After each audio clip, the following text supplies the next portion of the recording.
23 नवंबर 2024 को महाराष्ट्र और झारखंड में किस पार्टी की सरकार बनने जा रही है ये आप सबके सामने होगा। लेकिन उससे पहले अलग अलग भविष्यवाणियां सामने आ रही हैं। उसमें सबसे चर्चित भविष्यवाणी राजस्थान का फलौदी का सट्टा बाजार उसने भी कर दी है। उसने बताया है कि महाराष्ट्र और झारखंड में किस पार्टी की सरकार बन सकती है और किस पार्टी को कितनी सीटें मिल सकती हैं।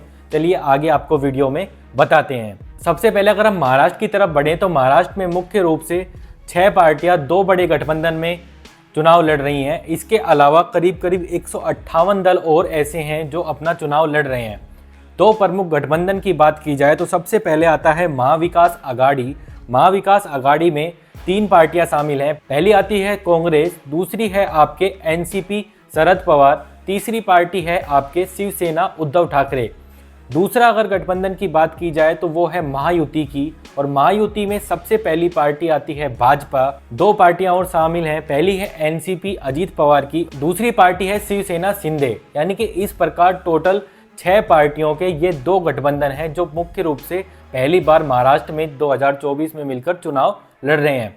तो ये थी दर्शकों जो महाराष्ट्र में चुनाव लड़ रही हैं, जो मुख्य रूप से 2 गठबंधन में चुनाव लड़ रही हैं। पहला है महाविकास आघाड़ी और दूसरी है महायुति। इसके बाद दर्शकों जानते हैं महाराष्ट्र में कितनी विधानसभा सीटें हैं और उसमें कितनी जीतनी अनिवार्य है और भाजपा और कांग्रेस कितनी सीटों पर चुनाव लड़ रही है। तो सबसे पहले हम आपको बता दें कि 288 विधानसभा सीटें हैं महाराष्ट्र में, उसमें से 145 सीटें जीतना आवश्यक है मुख्यमंत्री की कुर्सी के लिए। भाजपा की बात की जाए तो भाजपा 149 सीटों पर चुनाव लड़ रही है। वहीं अगर कांग्रेस की बात की जाए तो कांग्रेस 101 सीटों पर महाराष्ट्र में चुनाव लड़ रही है। इसके बाद अगर हम वोटिंग प्रतिशत को माने, जो फलौदी सट्टा बाजार ने ताजा अनुमान जारी किए हैं उनके अनुसार शिवसेना शिंदे को 42 से 52 सीटें मिल सकती है। वहीं अगर एनसीपी अजीत पवार जी की बात की जाए तो उनको 7 से 12 सीटें दर्शकों फलौदी का सट्टा बाजार देता हुआ बता रहा है। वहीं अगर बीजेपी की बात की जाए तो बीजेपी सबसे बड़ी पार्टी बनकर उभर रही है महाराष्ट्र में फलौदी सट्टा बाजार को आधार माने तो उनके अनुसार 83 से लेकर 93 सीटें बीजेपी जीत सकती है। वहीं अगर कांग्रेस की तरफ बढ़े तो कांग्रेस को 58 से लेकर 68 सीटें फलौदी सट्टा बाजार के आधार पर महाराष्ट्र में मिल सकती हैं। शिवसेना उद्धव ठाकरे की बात की जाए तो उनको 26 से लेकर 31 सीटें फलौदी का सट्टा बाजार जीतते हुए बता रहा है। वहीं अगर एनसीपी शरद पवार जी की बात की जाए तो उनको 35 से लेकर 45 सीटें फलौदी का सट्टा बाजार जीतते हुए बता रहा है। अब बढ़ते हैं दोनों ही गठबंधन के वोटिंग प्रतिशत की तरफ। तो फलौदी का सट्टा बाजार कहता है कि महायुति जो एनडीए है उसको 47% वोट इस बार मिल सकता है महाराष्ट्र विधानसभा चुनाव में। वहीं अगर महाविकास आघाड़ी की बात की जाए तो महाविकास आघाड़ी को लगभग 40% वोट जीतते हुए बता रहा है फलौदी का सट्टा बाजार। वहीं अगर अदर की बात की जाए तो अदर के खाते में 12% वोट जाते हुए फलौदी का सट्टा बाजार बता रहा है। अब अंत में दर्शकों जानते हैं कि महाराष्ट्र में किस पार्टी को कितनी सीटें, जो ताजा अनुमान निकल कर आ रहा है फलौदी का सट्टे बाजार के, वो क्या बता रहे हैं। तो सबसे पहले अगर महायुति की बात की जाए तो महायुति को 144 से लेकर 152 सीटें जीतता हुआ बता रहा है फलौदी का सट्टा बाजार। अगर हम उनके भाव की बात की जाए तो भाव आपके 40 पैसा चल रहा है, यानी कि कड़ी टक्कर के बाद भी महायुति की सरकार बनते हुए दिखा रहा है फलौदी का सट्टा बाजार, क्योंकि भाव जिसका कम होता है उसकी सरकार बनते हुए बताता है। वहीं अगर महाविकास आघाड़ी की बात की जाए तो उनको 129 से लेकर 144 सीटें जीतता हुआ बता रहा है।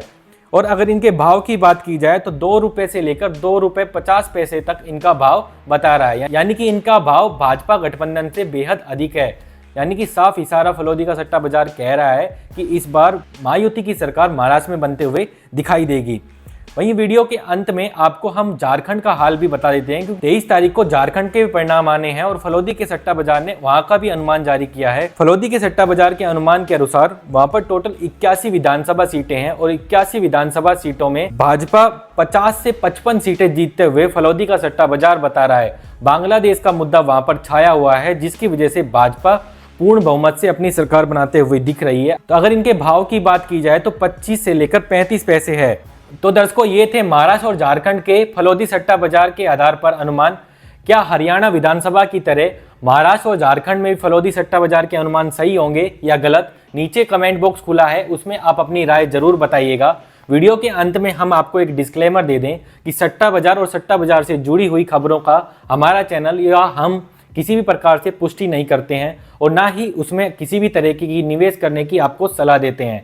अभी के लिए इस वीडियो में इतना ही। अगर वीडियो आपको पसंद आए तो वीडियो को लाइक कीजिएगा और हम उम्मीद करते हैं कि इस वीडियो की जानकारी आप अपने तक सीमित नहीं रखेंगे। शेयर का जो बटन लगा है उसको दबाकर अपने मित्रों और परिवारजनों के साथ जरूर साझा करेंगे। फिर मिलते हैं ऐसी ही किसी अन्य वीडियो के साथ। तब तक के लिए जय हिंद, जय भारत।